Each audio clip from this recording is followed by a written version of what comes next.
Invité Clément Perrot, bonjour, merci d'être sur France 24. Vous avez écrit il y a quelques jours Démocratie, un Frenchie dans la campagne de Bernie Sanders. Ça vient de sortir donc aux éditions Max Milo. Car ne l'oublions pas, les États-Unis sont toujours en campagne électorale et Donald Trump, lui, a les yeux rivés sur la date du 3 novembre.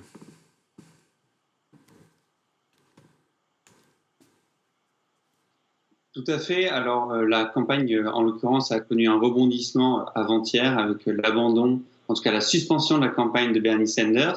Les primaires n'en étaient qu'à leur moitié. Il reste 26 États en jeu. Mais pour le moment, Bernie Sanders a décidé d'arrêter de faire campagne. On a du coup Joe Biden, qui est le candidat quasi certain, je dis le quasi est important, quasi certain du Parti démocrate, et qui peut faire campagne face à Donald Trump, qui est tous les jours à la télévision pour montrer qu'il gère la crise après l'avoir nié durant si longtemps. Pourquoi quasi certain? Qu'est-ce qui pourrait faire que Joe Biden ne soit pas candidat?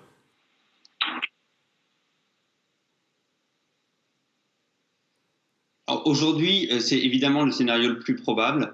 Néanmoins, on le voit, 2020 est une année faite de moult rebondissements. On n'est qu'en mars et on est déjà épuisé de cette année qui nous fait tourner la tête.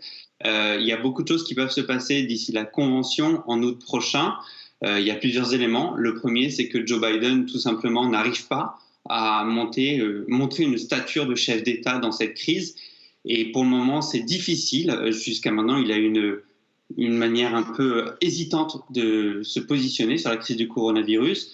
Il y a aussi le fait qu'il est accusé de viol par une ancienne collaboratrice, et c'est un sujet qui jusqu'à maintenant n'a pas fait l'objet d'une grande attention médiatique. Si ça devient central dans le commentaire politique après la crise du coronavirus, ça pourrait être très problématique pour sa campagne.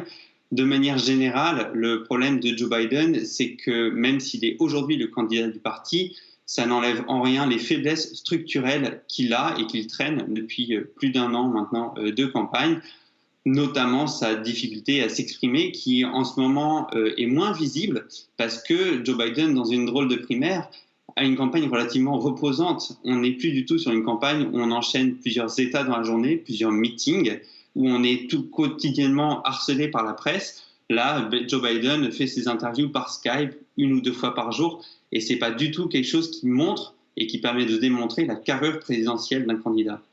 Et face à lui, il aura donc Donald Trump qui, lui, s'offre tous les soirs une tribune à la télévision sous forme de conférence de presse pour faire le point sur la crise du coronavirus.